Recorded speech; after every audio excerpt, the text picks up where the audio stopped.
प्रिय दोस्तों, मैं कमांडर सुधीर कुमार अपने YouTube channel pulse beat of India से इस बार आपको मैं किसानों के बारे में बताना चाहता हूँ। आज के वीडियो में मैं एक बहुत ही महत्वपूर्ण विषय लेकर आया हूँ, जहाँ पर हमें देखना है कि हम किसानों का किस तरीके से ज़्यादा फ़ायदा कर सकते हैं। स्पेशली जो हमारे किसान हैं, जो किसान भाई स्मॉल और मार्जिनल फार्मर्स में आते हैं। हमारे आदरणीय प्रधानमंत्री श्री नरेंद्र मोदी जी ने कितने ही बार अपने भाषण में कहा है कि भारत का जो छोटा किसान है, जिसके पास में सिर्फ 2 हेक्टेयर लैंड है, 2 हेक्टेयर का मतलब 3 एकड़ या 15 बीघे जमीन है, वो करीब 84 टू 85% किसान हमारे ऐसे हैं। अब यदि मैं इस एनवेलप को थोड़ा सा और बढ़ाऊं तो देखना पड़ेगा कि यदि हम इस एनवेलप को ले लें 3 एकड़ से बढ़ाकर 6 एकड़ तक, मतलब 30 बीघे ज़मीन तक यदि हम लें, तो देखना पड़ेगा कि ये संख्या पहुंच जाएगी करीब 87-88%। हो सकता है कि 90% को टच कर दें। अब जो किसान निधि का जो गवर्नमेंट जो किसान निधि देती है 6,000 रुपये साल, यदि उसको हम देखें तो उससे सभी किसानों को फ़ायदा हो रहा है जो स्मॉल और मार्जिनल में नहीं आते। स्मॉल और मार्जिनल में ज़्यादा से ज़्यादा सीमा ख़त्म हो जाती है करीब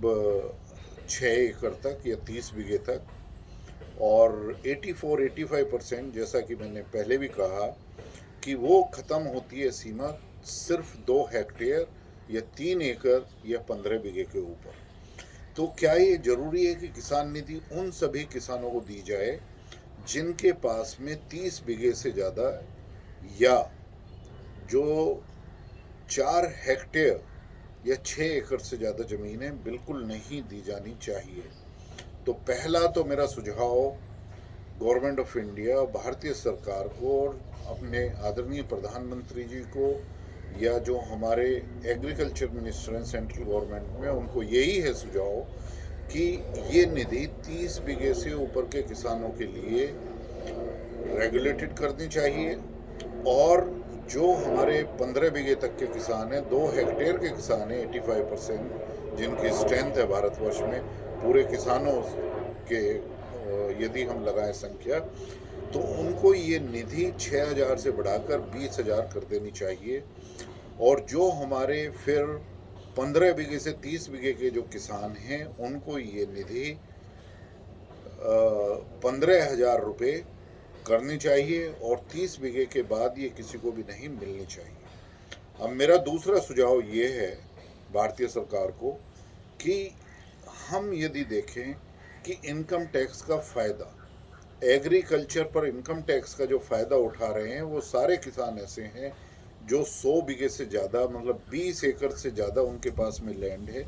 वो कारपोरेट फार्मर्स हैं, बड़े बड़े फार्मर्स हैं, बड़ी बड़ी कंपनियां हैं जो फार्मिंग करा रही हैं और उसमें वो ज़मीन पर इनकम टैक्स का फ़ायदा उठा रही हैं। और ये सरकार को भी पता है, सभी को पता है कि जो इनकम टैक्स का फ़ायदा वो उठा रही हैं, ये अमाउंट जाती है करीब 55 से 60 हज़ार, हो सकता है कि 65,000 करोड़ तक ये जाती हो, जो इनकम टैक्स का फ़ायदा वो लोग उठा रहे हैं। तो ये क्यों होना चाहिए? हमारा जो आज प्रधानमंत्री जी जो आय को बढ़ाने की बात कर रहे हैं, वो सबसे पहले हमें ध्यान रखना है अपने स्मॉल फार्मर का, जिनके पास में 2 हेक्टेयर लैंड है, या ज़्यादा से ज़्यादा जिनके पास में 4 हेक्टेयर लैंड है,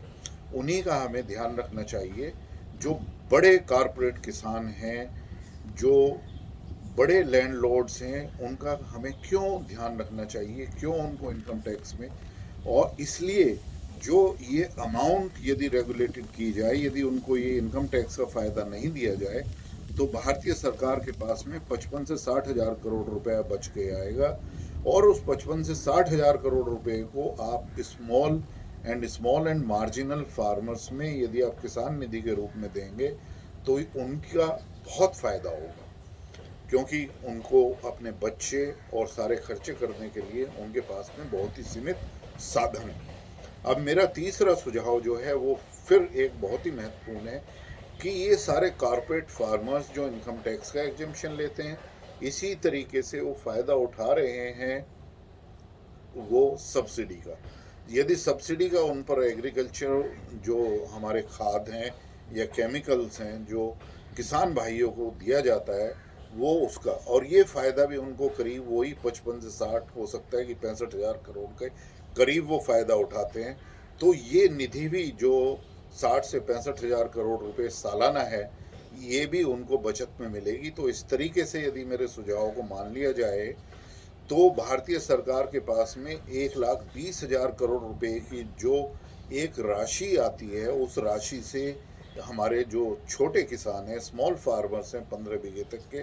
या फिर 15 से जो 30 बीघे तक के किसान हैं, उनकी बहुत ही बड़ी मदद भारतीय गवर्नमेंट कर सकती है। और हमारे आदरणीय प्रधानमंत्री जी का वो सपना बिल्कुल साकार, रियलिटी में साकार होता हुआ दिख सकता है, जो उन्होंने कहा था कि 2022 तक वो किसानों की आमदनी दुगनी कर देंगे। इस तरीके से यदि इस पैसे का उपयोग इन लोगों की मदद करने में किया जाए तो हमारे स्मॉल और मार्जिनल फार्मर्स की बहुत बड़ी आर्थिक सहायता और उनको एक उनके बच्चों को पढ़ाने का ढंग और काफ़ी चीज़ें उसमें बदल सकती हैं। ये जो मदद उनको हो सकती है वो इसमें भी हो सकती है कि उनको एफपीओस बनाने के लिए, फूड प्रोसेसिंग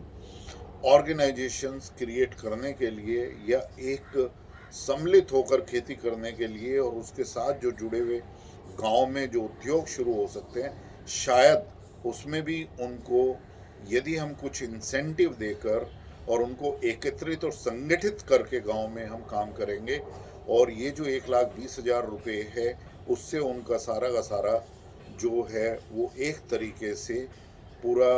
उनको सहायता दी जा सकती है। और ये एक बहुत ही बड़ा कदम होगा जिसमें करीब 90% जो हमारे स्मॉल और मार्जिनल फार्मर्स तक जो हमारे किसान भाई हैं उनकी जो आर्थिक स्थिति है वो डेफिनेटली बहुत ही अच्छी तरीके से सुधर सकती है। किसान इंफ्रास्ट्रक्चर फंड में आदरणीय प्रधानमंत्री जी ने ऑलरेडी 1,00,000 करोड़ का प्रोविजन किया गया है, जिससे उनको जो लघु उद्योग हैं, जो एक किसान एंटरप्रेन्योर्स जो बन सकते हैं, उनकी ऑलरेडी उससे मदद की जा रही है। यदि ये मेरे सुझाव, 3 सुझाव भारतीय सरकार या आदरणीय प्रधानमंत्री जी और हमारे जो कृषि मंत्री हैं उसको यदि वो ध्यान में रखेंगे तो मेरे ख्याल से ये स्मॉल और मार्जिनल फार्मर्स की बहुत बड़ी एक सहायता और उनकी आर्थिक